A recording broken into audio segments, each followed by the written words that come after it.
виставка малярських полотен, написаних мисткинею між супами, тобто хатніми справами, доглядом за дітьми та чоловіком. Так можна сказати про виставки принаймні кількох українських мисткинь із родинами, яких я знаю. Ця фраза пролунала і на відкритті експозиції «Мрійливий всесвіт» Валентини Чернети. Коли ти встигаєш писати картини? Між супами? Власне, так можна сказати і про мене, бо всі свої сюжети, програми, статті я роблю останні 13 років між супами. Робота, діти, чоловіки. На пляжну, але встигаю. Якщо хочеш, сюди. Так що я вітаю Валентина Петрівна з проривом. Роботи Валентини Чернети, як і її саму, я зустрічала на багатьох групових виставках у Дніпрі. Я пригадую кілька великих виставок її чоловіка, відомого в місті художника та викладача художнього відділення коледжу культури Григорія Чернети. Але на персональну виставку самої пані Валентини потрапила вперше. Можливо, вона і є перша. І на відкритті я дізналася цікаві факти про освіту, точніше самоосвіту мисткині, про її пошуки власного стилю, її ставлення до малярства як самотерапії. Далі про все це ви почуєте у прямій мові. Але перш ніж перейти до промов на вернісажі, покажу картини, які мені одразу впали в очі. По-перше, ці прекрасні квіти. До квітів я взагалі не байдужа. Якщо ви переглядаєте мої шорти, ви це помітили. А зокрема у цьому натюрморті Валентини Чернети мені дуже сподобалася техніка накладання мазків і кольори полотна.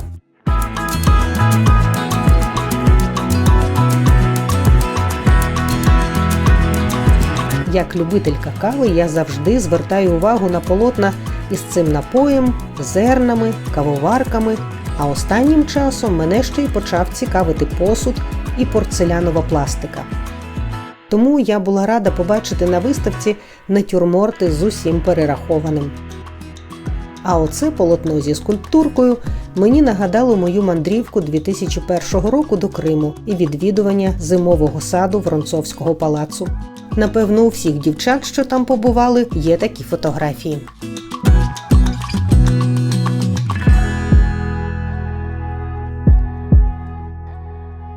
Вона пройшла серйозну школу, без якихось формальних дипломів, але по життю десятиліттями проходила школу під керівництвом Григорія Олександровича Чернети. 143. Автор навіть, мабуть, сама ще не порахувала. Я один раз порахувала, ще раз хочу порахувати. Але близько 150, ви 146, наскільки згадую, я рахував. Так що хочу привітати, хочу вручити спеціальну грамоту. Отже, нагороджується Чернета Валентина Вікторовна, член Національної спілки художників України, за активну плідну творчу діяльність, вагомий особистий внесок у розвиток образотворчого мистецтва та активну участь у художніх виставках, що проводяться у виставковій залі Дніпропетровської організації Національної спілки художників України та з нагоди проведення персональної виставки живопису «Мрійливий всесвіт». Це дійсно.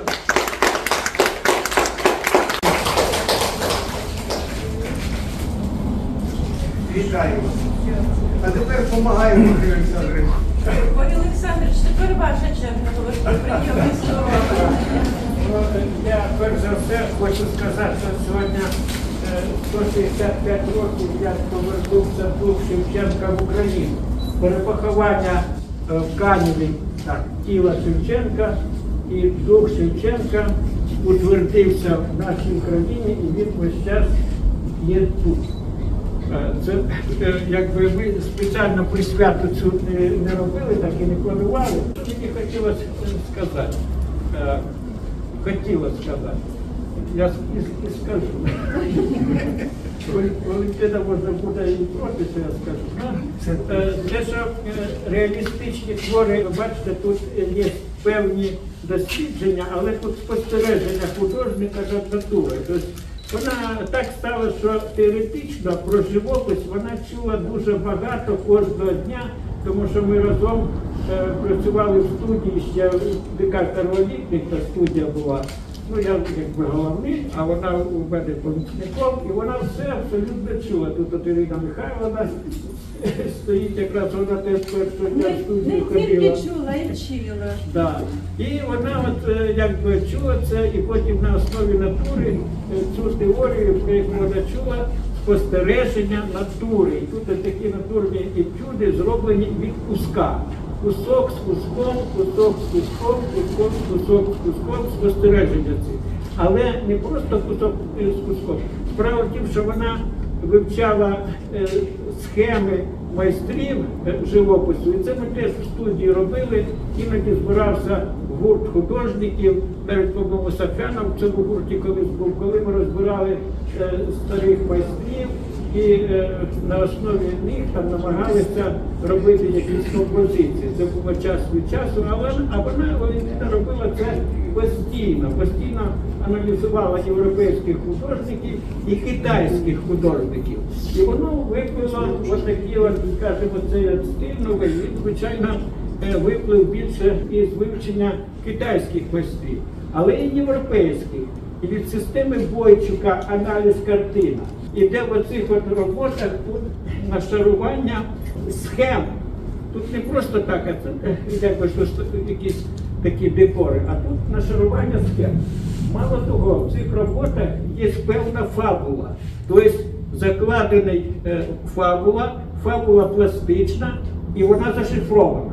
Її не видно. І тому роботи ці, вони розраховані на довготривале сприйняття.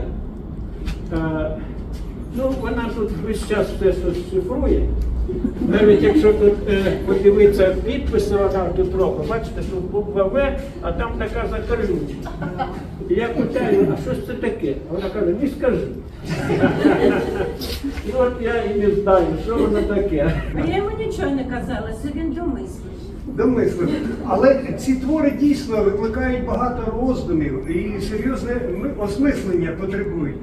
І це синтез не тільки західноєвропейської культури, школи класичної, якою вона пройшла під керівництвом Олександровича, але ж тут є і етнічні, і фольклорні якісь джерельні мотиви, розумієте?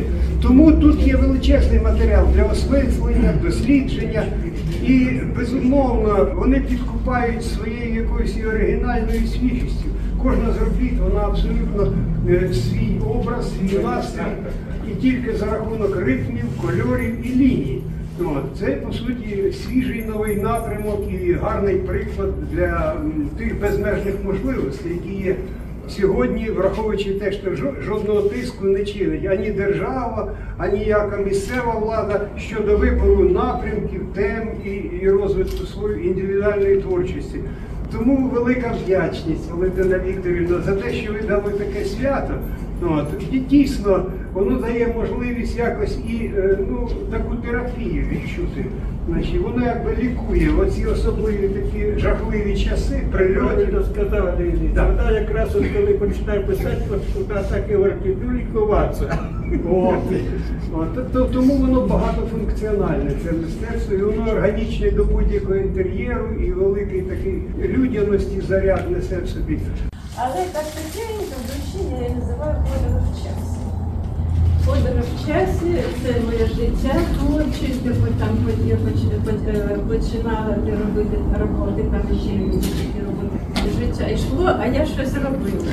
І мені стало зовсім цікаво, зовсім, знаєте, так, коли я побачила, Григорій Олександрович робить роботи, а що ж я відстаю, а як коли це годиться, і я почала щось підштовхувати, і я почала поруч, разом.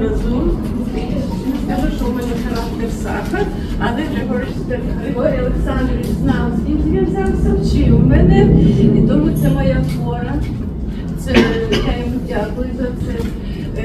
Підтримка. Якщо він не складається, то вчитель. Так що дякую всім присутнім, хто прийшов на цю виставку. Я дуже рада всіх вас бачити. Дякую члену правління за добрі слова. Андрій Андрійович, вам, що стелю зробили. А особливо підтримуємо авторів, які виставляються саме в спілці. Так. Так що вам дякую дуже. А ще ж я скажу, от персональна виставка, так? Ну, начебто автор один і все клас. Ні, нічого подібного. Скільки людей мені допомагали. Я вже казала, і Андрій Андрійович, і правління, і мій чоловік, і мої доньки, зараз вона робить фільм, і Олеся, моя донечка, і Наталочка, моя донечка. А Хворостинський прийшов хлопець, він же ж розвішував, з матері прийшов. Так що сказати, що це персональна виставка, скільки людей допомагало. Так що всім дякую. Я дуже рада, що ви прийшли. Людмила Васильівна. Людмила Васильівна зі мною я дивлюся і зараз сказала, теж допомогла. Бачите, скільки людей допомогло, та й стіл накривали. Тому що, ну, всім дякую. Дуже, дуже велике дякую. А ми вам дякуємо. Давайте подякуємо. За прекрасну виставку. Я такі стверджуючи виставку не просив. Гарних вражень. Можна поспілкуватися і навіть з автором, і автограф. Всім просто.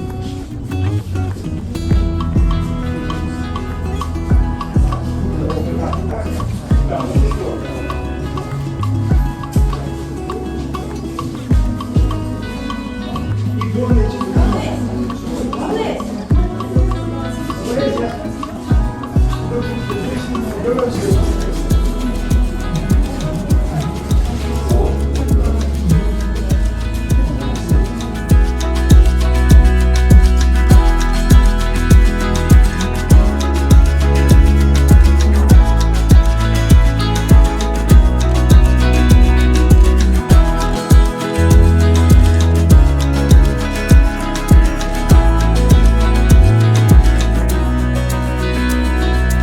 Дякую за перегляд. Якщо сюжет вам був цікавий, вподобайте його, будь ласка. Буду вдячна також за коментарі і за підписку. І до нових зустрічей!